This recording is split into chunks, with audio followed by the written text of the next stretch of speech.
One afternoon in the spring of 2006, Damany Lewis, a math teacher at Parks Middle School in Atlanta, unlocked the room where standardized tests were kept. It was the week before his students took the Criterion-Referenced Competency Test, which determined whether schools in Georgia had met federal standards of achievement. Lewis, a slim 29-year-old with dreadlocks, slid open the cellophane-wrapped tests and made copies of the math, reading, and language arts sections. These sections were crucial under the No Child Left Behind Act to determine if Parks Middle School would face its 6th consecutive year of potential sanctions. If not enough students would pass, the school faced closure.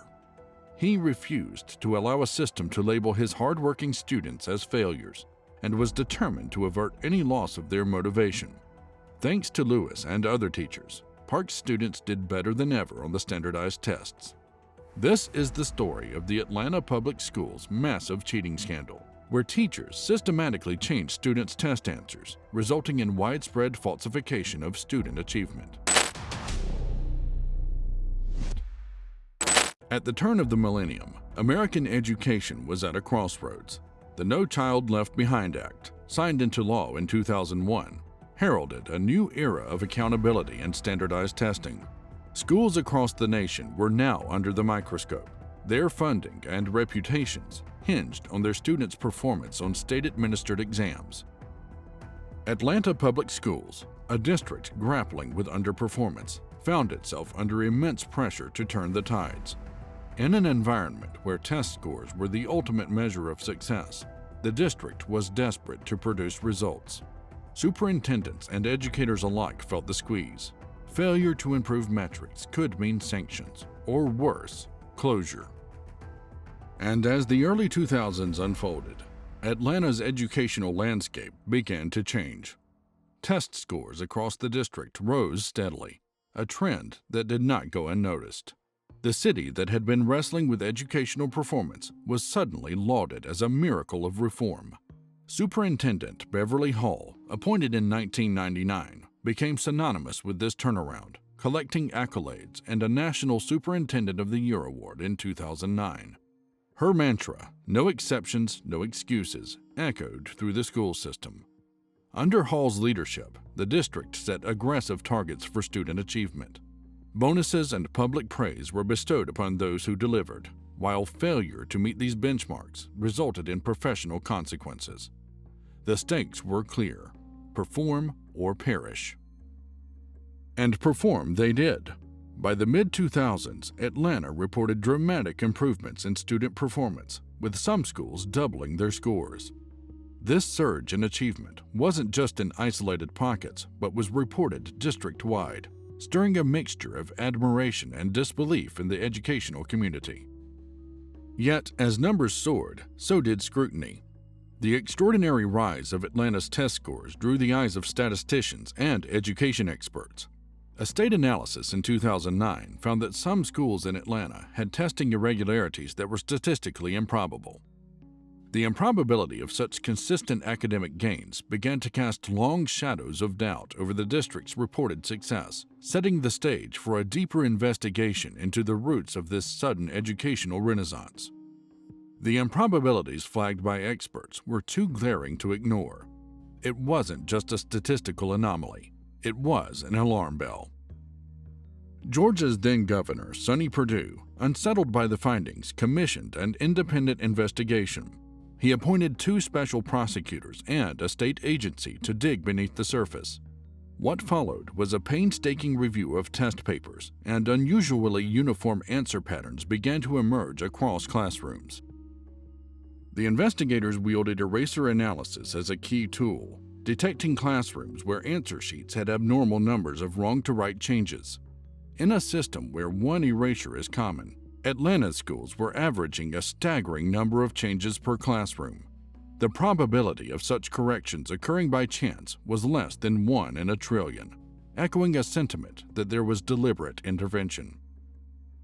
As the evidence mounted, the truth became harder to contain. Interviews with educators revealed a culture of fear and intimidation, where the cost of not meeting targets was professionally and personally punitive. The confessions began as a trickle, and then a flood, uncovering a network of cheating that ran through the veins of the school district. It was a network that, once uncovered, would reveal how a relentless pursuit of success had compromised the very integrity of education in Atlanta. When the independent investigators' report finally saw the light of day, it read like a dossier on a crime ring, not a school district. The findings were damning. 178 teachers and principals in 44 schools had been involved in cheating. The report laid bare the systemic nature of the fraud, revealing that educators had been silently complicit or actively engaged in manipulating test scores. At the heart of the scandal was Superintendent Beverly Hall, who, the report claimed, either knew or should have known about the widespread cheating. The methods of cheating were as varied as they were inventive. Answers to test questions were changed, students were provided with correct responses during testing, and in some instances, attendance records were falsified to exclude underperforming students from the test-taking pool. The justification for these actions was chilling in its simplicity. The belief that the ends justified the means, that the pressure to perform was too great, and the fear of reprisal too intense to ignore. The exposure of the cheating scandal sent shockwaves through the educational system, far beyond Atlanta's borders. It called into question the very metrics by which educational success was measured, and challenged the nation to reflect on the unintended consequences of high-stakes testing. The fallout from the scandal was swift and severe.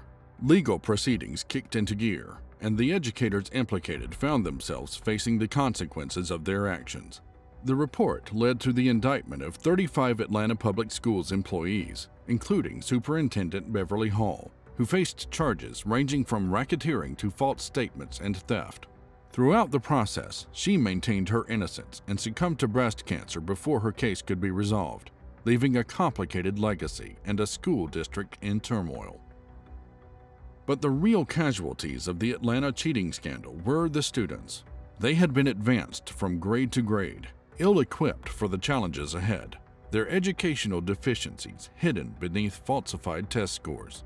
Many found themselves in high school struggling to read at an elementary level, their fundamental learning gaps now cavernous. The community reeled from the betrayal, with trust in the school system eroded. Parents and local businesses who had championed the apparent success of the schools felt deceived. The pride once felt in the city's educational progress was replaced with a sense of skepticism. In the aftermath, Atlanta Public Schools undertook a massive overhaul, implementing new policies and measures to ensure the integrity of its testing procedures.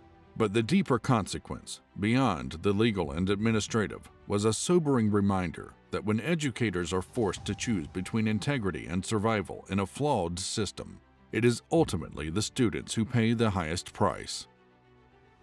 The Atlanta cheating scandal stands as a stark reminder of the perils of prioritizing performance metrics over genuine learning. It forced educators and policymakers nationwide to reconsider the balance between accountability and undue pressure. The scandal's legacy is a cautionary tale, prompting a deeper inquiry into how we measure educational success.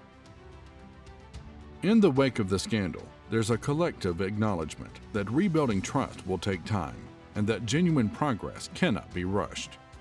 The journey towards redemption for Atlanta schools is ongoing, with the hope that the hard-earned lessons will resonate beyond its borders. Reflecting on this saga, we're reminded of the inherent value in educating with honesty. It's a commitment to nurturing not just test takers, but thinkers, leaders, and informed citizens. The true measure of education lies in the minds and hearts it cultivates, a truth Atlanta will carry into its future chapters.